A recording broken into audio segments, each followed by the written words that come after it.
نابورو المنصوره. يسعدنا ويشرفنا يكون معنا طبعا قامات كبيره، رئيسي نادي المنصوره العميد محمد بسوني والحاج احمد ابو ضحى رئيس مجلس اداره نادي نابورو. بنرحب بكم على صفحه رسميه نادي المنصوره. في الدور الاول قدمتوا درس قوي في ان الرياضه اخلاق الرياضه للجميع. النهارده برضك بنشوف نفس البروتوكول على ملعب نابورو، ويمكن في الماتشات الوحيده اللي بنلاقي الروح التالف.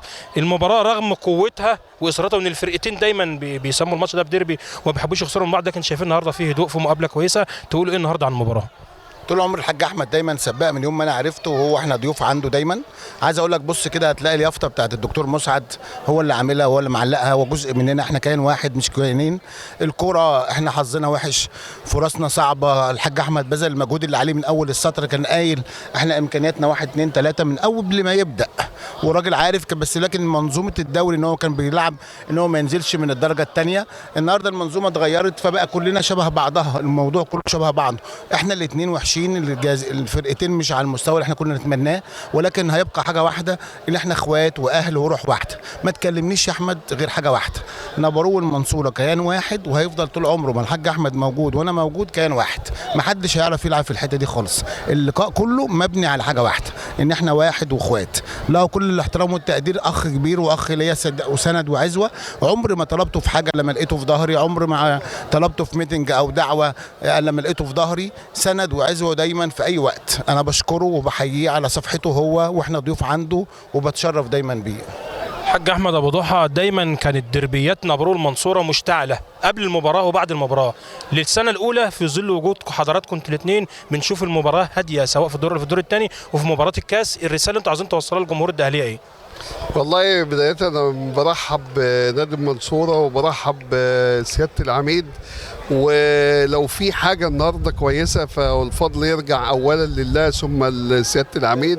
هو من أول يوم كان موجود في نادي المنصورة كرئيس، اتصل بيا واتكلمنا مع بعض، وإزاي إن إحنا تبقى كأندية آلية كلنا واحد مساندين لبعض، بنتمنى التوفيق لبعض.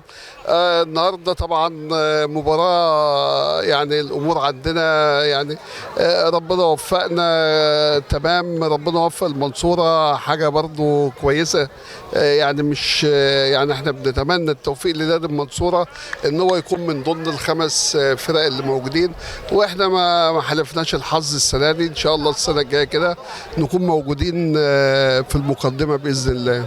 سؤال استغل حضراتكم، انتوا موجودين، انتوا كنتوا غير مؤيدين لقرار رابطه الانديه لدوري المحترفين من قبل الموسم، علشان نغمه الناس اللي بتقول دلوقتي لا انتوا كنتوا موافقين ولعبتوا. انتوا كانديه شعبيه الفتره اللي جايه الدنيا راحت فين؟ لا، هو بالنسبة لقرار المحترفين ده طبعا عبث وتهريج وكلام فاضي، وهيبان الكلام دوت في المرحلة اللي جاية بالنسبة للأندية اللي هتصعد، لأن ده لو في دوري محترفين فهيكون دوري للشركات فقط مش للأندية الشعبية. ليه؟ لأن أقل حاجة في السنة عايز لك 30 مليون جنيه. 30 مليون جنيه نادي شعب هيجيبه منين؟ والموارد بتاعته لا تتخطى ال 5 6 مليون جنيه. يبقى الطبيعي حتى لو أنا صعدت هبقى أول الفرق اللي هتنزل. فهو قرار خطأ طبعا، ما فيش فيه نظرة للأندية الشعبية نهائي. يعني ثقافة الرياضة عامة بتبقى يعني صعبة شوية عند البعض. نادي المنصورة أول نادي عمل اجتماع لجمعية العمومية وقال ان الدوري ده غلط على المنظومه، عشان الناس ما تاخدناش في حته تقول لك لا انتوا لما اتزنقتوا بتشوفوا مهرب. لا، انا بقول نادي المنصوره اول نادي. فانت شايف الدنيا ازاي الفتره الجايه؟ لا، هو مش اول نادي، هو لولا اخواته ولولا اهله. انا مش الكبير، انا المنظم، انا اصغر واحد موجود.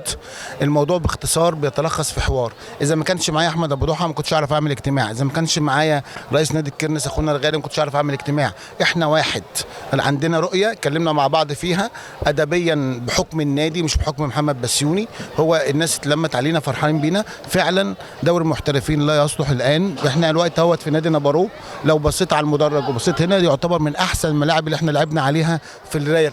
طب تخيل بقى كم واحد بعده سيء، اذا كان ده من احسن الملاعب. اتفرج، روح الحمام، روح السبورتنج، حاجه مش محترمه خالص. انتوا هتعملوا دوري محترفين عشان تلعبوا في جران؟